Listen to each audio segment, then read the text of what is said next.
So folks, we are sorry for the technical difficulties. We had 12 concurrent workshops, and unfortunately, this is the one that the link wasn't working. So we hope you obviously got the new link. We're going to just jump right into things. We will have time for Q&A. So if any questions that we get that we can't answer because of the shortened time, we will make sure to email you later with an answer. So for right now, you're going to use the chat function. You can to write in your questions as these presentations are going forward. Our two presenters for today are Kelly Campbell, who brings more than 20 years of experience in justice, peace, and environmental health organizing for her role as the Executive Director of Oregon PSR. And she's got a longer, wonderful bio, but I'm trying to cut this so we can get to the presentation. So please look at our website for more on Kelly. We are also really proud to be joined by Oregon State Representative Alyssa Caney Geyer, I may have pronounced that wrong, who spent decades working to eliminate poverty and disparities and helped shepherd in a successful Back from the Brink resolution with a lot of folks in Oregon's help. Take it away, Kelly. Great, thanks, Denise. And again, apologies to everyone about the technical difficulties. We are recording this, so hello to our future audiences who might have missed out on the live show, but are watching this later. I'm going to go ahead and share my screen. Alyssa and I have a little PowerPoint presentation to go along with our talk. Let's see, let me get it into presentation mode.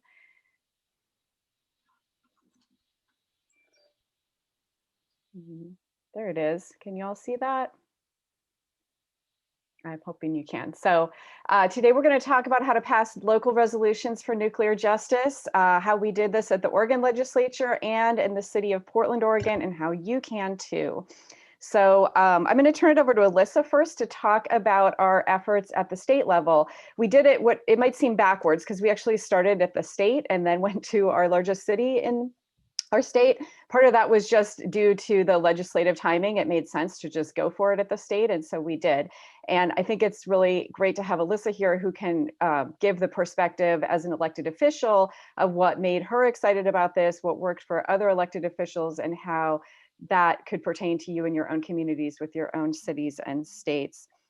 So we're going to talk a little bit about the processes that we followed to pass these two resolutions, the lessons learned, and how you can do this as well. So I'll turn it over to Alyssa, and then I'll be back to talk a little bit more about specifics of the process we used in the City of Portland campaign. Great, thank you, Kelly. And it's great to catch the ball from Kelly because that's exactly what happened in 2018, 2019 as we approached the legislature. Maybe you can flip to the next slide, Kelly.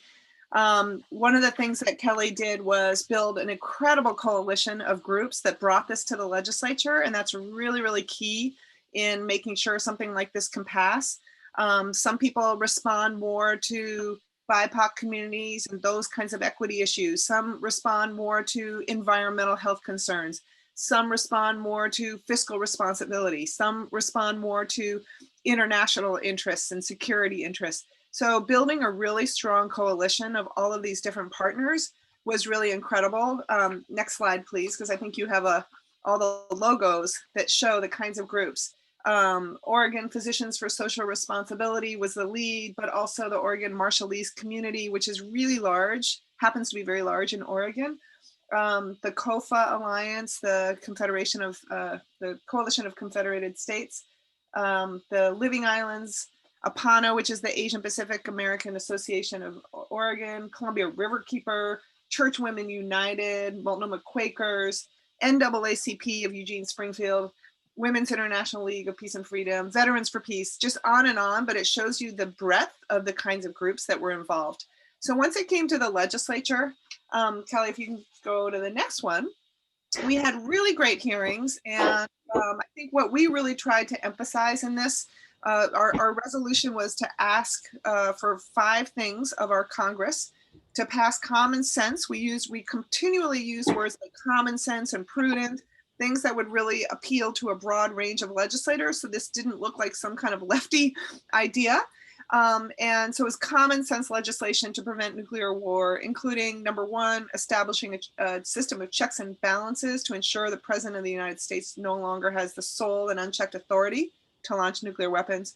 2, ensuring that we did not use nuclear weapons first. 3, taking the US nuclear weapons off the hair trigger alert. 4, canceling the plan to replace the entire US nuclear arsenal with next generation nuclear weapons.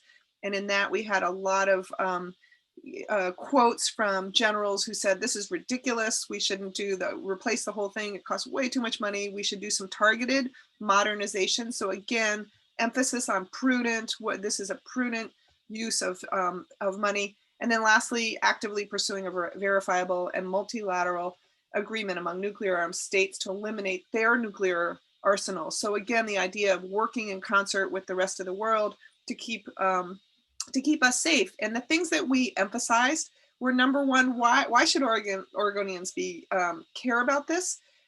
We thought, like all Americans, Oregonians deserve to live life free from nuclear contamination and the threat posed by reckless use of nuclear weapons.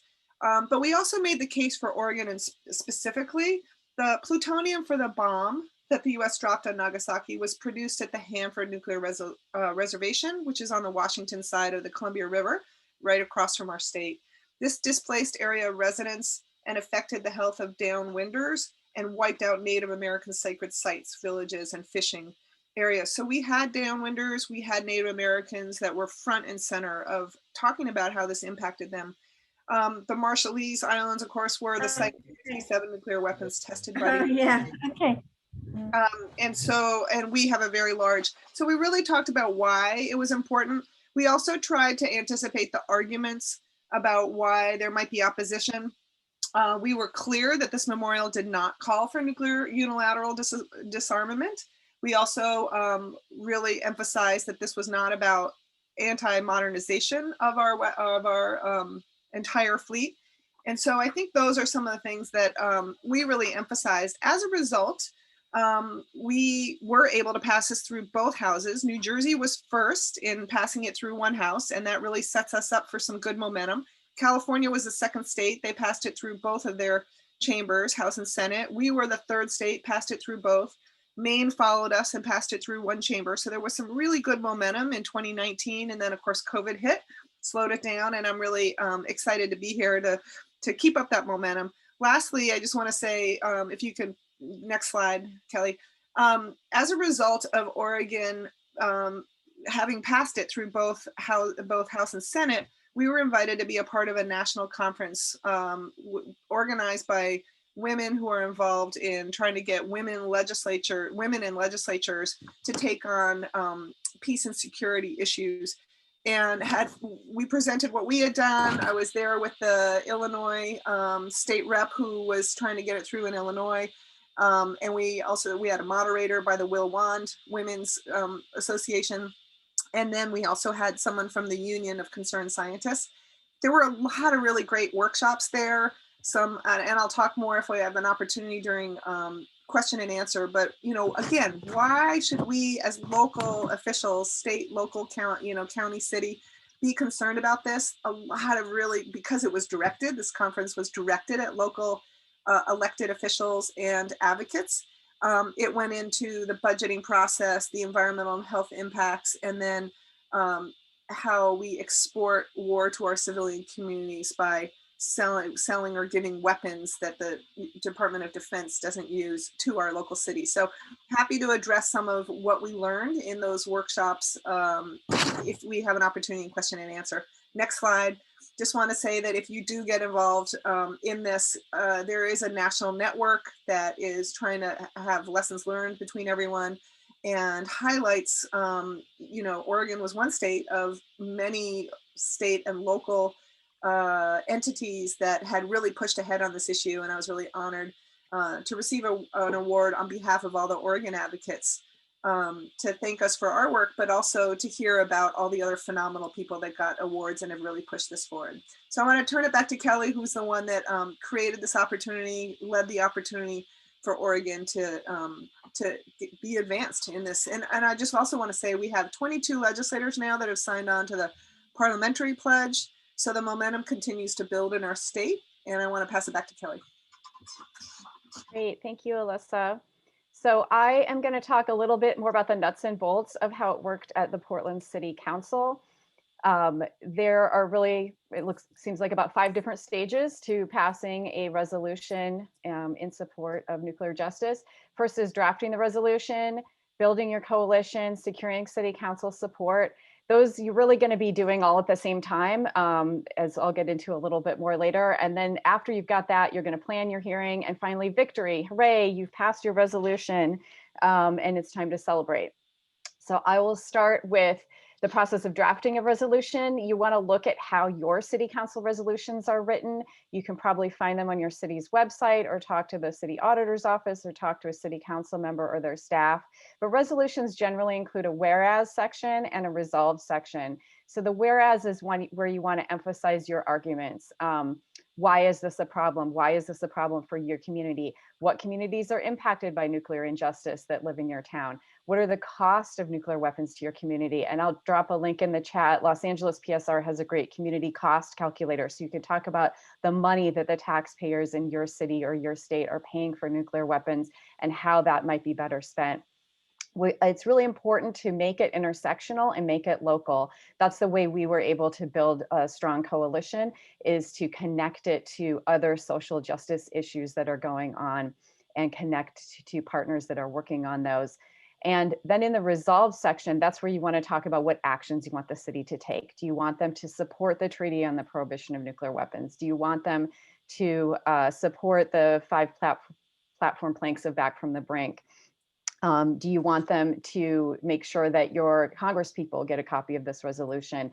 Are you able to get your city to divest from nuclear weapons? We were not, because of some quirks at the Portland City Council around how they do socially responsible investing, but that may be something you can think about in your resolution. What are their specific actions that you want? And then finally, you want to workshop your draft resolution with the partners that you want to support it. This is really key, and I would suggest you start doing that early on, because your partners are going to have suggestions, they're going to have questions, they're going to help you make a stronger resolution that's going to have broader support among the city.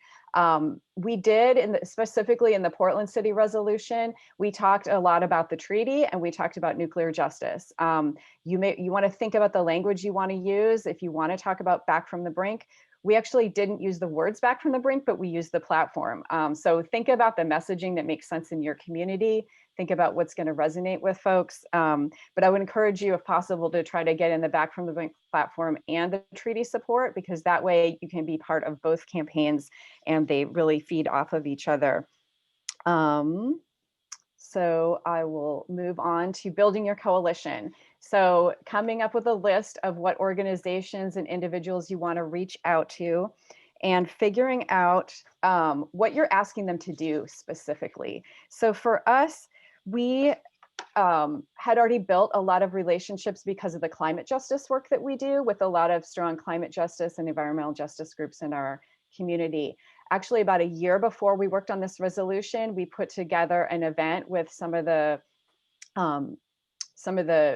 prominent environmental justice groups in our community called the No Nukes Forum, where we really got into the details of how nuclear weapons are a justice issue and the communities most impacted, including folks from the Marshallese community, Hanford Downwinders, Native Americans, the Japanese community and Japanese Habakasha that are living in our communities, as well as atomic veterans. So we really made that connection early, so that when we came around to this resolution, we already had partners in the environmental justice movement who understood the issues, understood how they connected to the issues that they work on every day, and were ready to go ahead and support. So you want to make sure the resolution is connected to the work of partners. And then finally, you want to give groups enough time to make decisions about officially endorsing, providing a speaker, doing the things that you're asking them to do.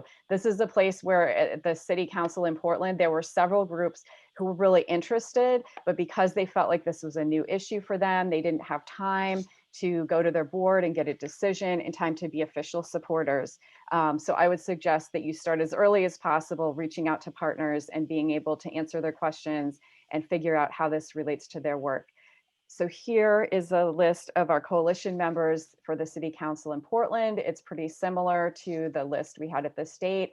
I will call out the National Association of Atomic Veterans, which I think officially didn't support at our state but 6 months later was ready to do it for the Portland City Council one. That's a national organization. And so they may be able to help you find atomic veterans in your community. I would also suggest talking to Veterans for Peace because they have a lot of good links there as well. The other thing we did is we created a petition for people to sign as individuals, and that way we could use that petition in our written testimony to City Council, and we could also get back in touch with those people to let them know when key points in the campaign had happened. So third, you want to secure your City Council support. So the steps here are, again, are learning how the resolutions work in your city, how are they formatted. You want to research what previous anti-war or nuclear-free zone or mayors for peace resolutions might already exist in your city, because you can make the case that you're building off of what's already there. Then you're going to want to meet with City Council members and find your champion. So we set up meetings with some of our key partners to meet with City Council or their staff and sort of float this idea. And that was the way that we found our champion on City Council who would help us bring this forward. It also helps to suss out where there might be concerns, where there might be questions, so that you know in your campaign, you know, who you're going to need to go back to in order to secure their support. Then once you've got your champion, you're going to strategize with them about how to approach the others to get the votes you need. So this is really key. I think there's probably not many situations where you want to go ahead with a hearing without knowing that you have the votes to win. So in our case, we had a City Council member who we love and work with on all kinds of stuff, who has a principled position against resolutions of any kind, period.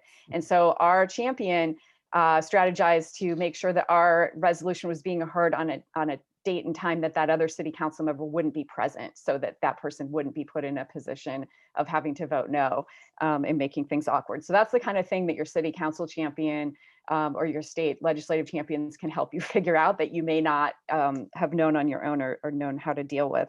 And then you want to set a date for your hearing. And so again, your champion can help you there, but think about, you know, can it be an evening set? Does your City Council have evening sessions? Might that be easier for people to attend? Do you want to do it around an anniversary date, like the bombing of Hiroshima and Nagasaki? Is there a particular time and place that makes sense to have your resolution? And again, here you want to make sure that you are building good relationships with City Council. So they have a lot going on, right? I mean, I don't think we need to go into everything that cities are dealing with right now in terms of the pandemic and systemic racism and all of the issues that are so front and center. And so making sure that you're going about this in a respectful way, you know, being persistent, but not pestering folks to that, you know, this issue should come before others. So here is our champion, former City Commissioner Amanda Fritz. She helped edit our resolution. She talked with other City Council members on our behalf. She introduced the measure at the hearing and gave it a really lovely introduction. And she retired recently after 10 years on the City Council. She came on our recent event to celebrate the treaty on the prohibition of nuclear weapons entry into force. And she shared with us there that this was one of her favorite resolutions she worked on in all of 10 years that she was on City Council. So that was really lovely to hear. So fourth, you're going to want to plan your hearing. Again, this is where your champion can help you, but figure out, can you have invited testimony? Are you allowed to present a panel of speakers? And if so, how long do they have? How does it work for people to sign up to give public testimony? Can you accept written testimony? How are things working? Are they remote now? And how might that have changed? So if you haven't been to a City Council hearing or you haven't been to one lately, go and attend them, whether they're in person or online, so that you understand what the structure's like and how to use that to your advantage. So you want to set the stage for your hearing. Ideally, you have one person who gives the overview of why this resolution and what it's going to do and why it's important for your city. And then you're going to want to have a series of speakers. In our case, we were really clear that we wanted our speakers to be people who had personal stories that they could tell about how nuclear injustice had impacted them.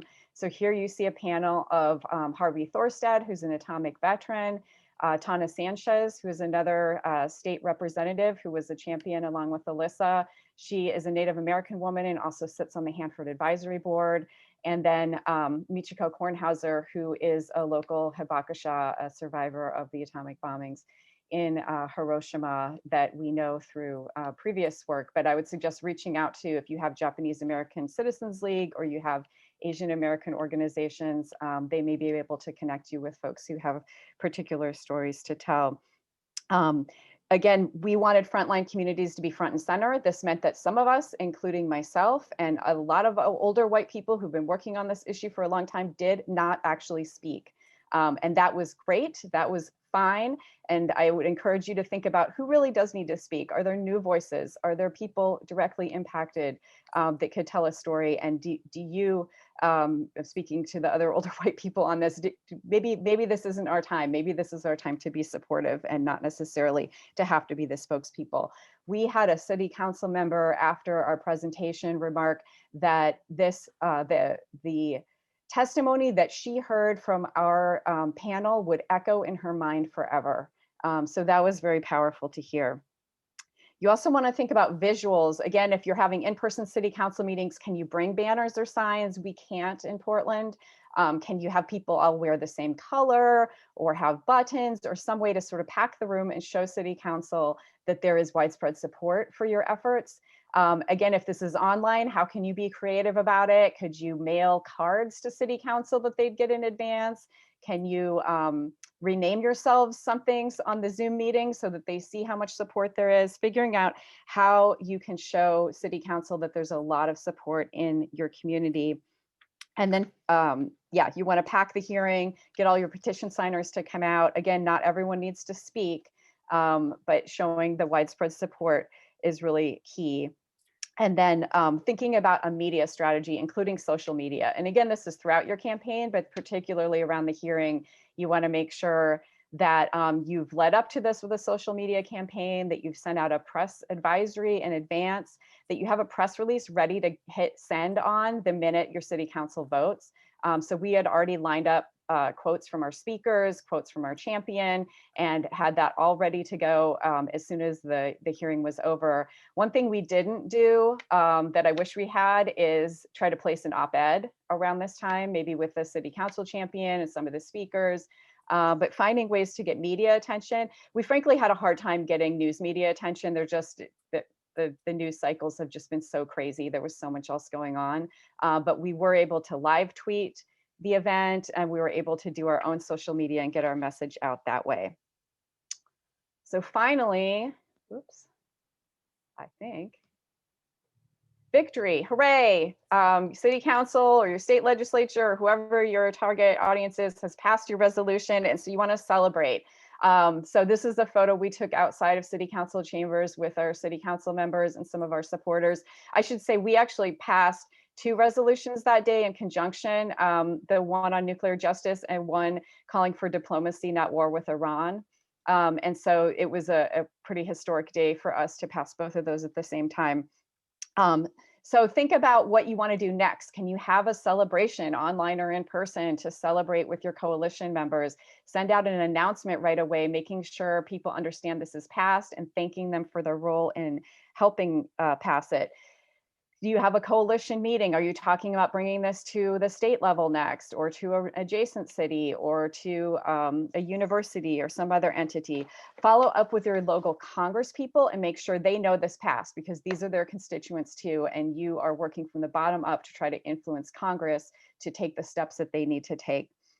And be sure that you follow up with Back from the Brink campaign and with ICANN, so that your message will be amplified around the country and around the world. It was really fun with both of these campaigns to see our social media getting hits all over the world, and hearing from people all over the country.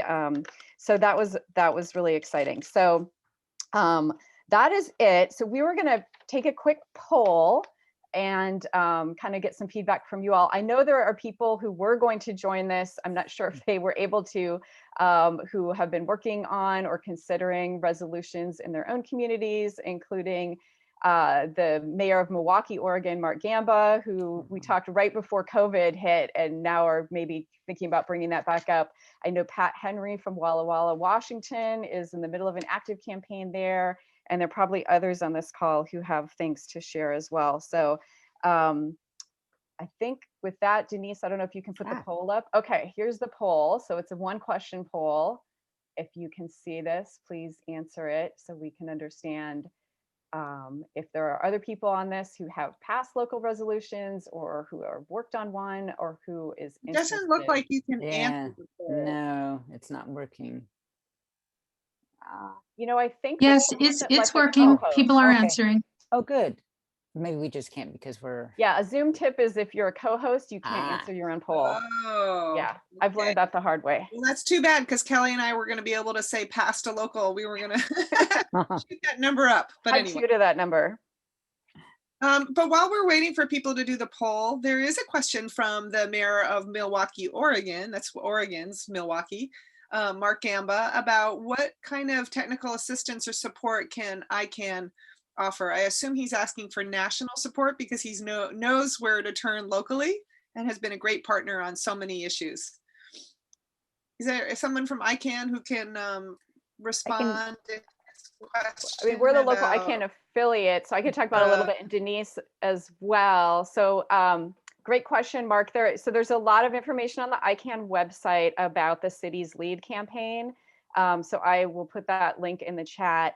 And you know, the goal there is really to show that like cities around the world support the treaty on the prohibition of nuclear weapons. And then again, for Back from the Brink, that cities support Congress taking these common sense steps to bring the US to a place where it could be in compliance with the treaty someday. And so there are sample resolutions, there's sample language, there's good questions to arguments that you hear, arguments like, you know, this is a federal issue, why should my city spend time dealing with this? Arguments like, isn't deterrence working? And so there's a lot of information directly from ICANN on their website, and then I can certainly be in communication with them. Denise, I don't know if you want to add anything. I know Back from the Brink has a lot of resources too. Yes, we do. So, and we can, we also are connected with ICANN. So we have advocacy tools on our website.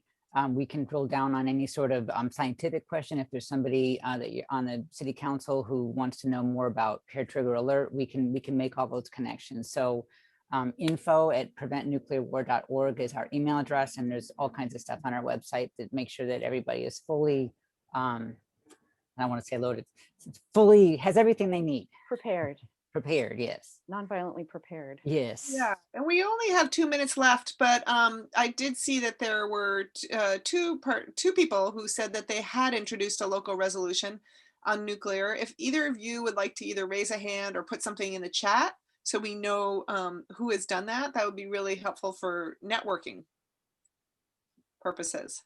And any other last minute question in the 2 minutes remaining?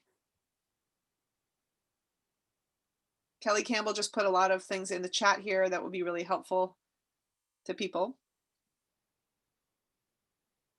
So the 2 people who've introduced a local resolution, is there anyone there that wants to say anything about that?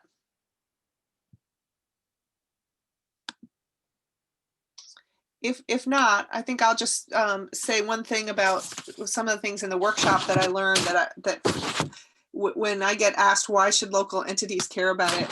One of the workshops we had was really looking at how the federal budget gets done and how much of it is just designated for the defense budget, and how little between that and entitlement spending, how little discretionary funding there is to go down to state and local government. So that's just the budget piece itself is a huge impact on why we at the local level should care about what happens at the national level. Second, I think one of the things that was really astounding for me to learn was that the US Department of Defense, which has facilities all over the world, is, I think they said, the single largest global entity that's a carbon emitter. I was shocked. I don't want to be quoted on that because I'm doing this from memory, but it was so significantly more than any one other entity. And that was just very shocking to me. And so when we care about the climate change, we need, all of us are all going to be impacted by climate change. We already are. And we need to be the watchdogs for what the national decisions are that continue to contribute, and through the Department of Defense, one of our absolute biggest contributors. And then lastly, this exporting war to civilian communities at home. 2 programs at the Department of Defense that transfer, quote, excess military equipment. One is to domestic law enforcement agencies, and the other is to politically unstable countries for their militaries. Both of these programs have propagated extreme violence towards civilians and have spent taxpayer money unwisely. And certainly over the last few months, we have witnessed a lot of that here in Portland, Oregon, and across the country. So those are some of the workshops that really delved into the details about why. And I'm very excited for the interest in this subject. Yes, so we Denise, are. you want to close us out? We're at I will 10:30. close this out. So thank you all. You must be very dedicated for being persistent to get that new link for this workshop. We had a lot of folks registered, but the good thing is we have had a wonderful presentation, and which will be on our website, and we'll make sure to share specifically with folks who who wanted to be here but couldn't. We'll make sure we get that out far and wide. Thank you very, very much. And hopefully Olympia, Washington, in case this recorded Yeah. doesn't show the notes, Olympia, Washington Coalition submitted resolutions to City Council and County Board, awaiting response. Thank you, Mark Fleming. that is fantastic. And thank you both, Kelly and Alyssa, very, very much. It's fantastic. Thank you. Thanks. Thank you, everyone. Bye.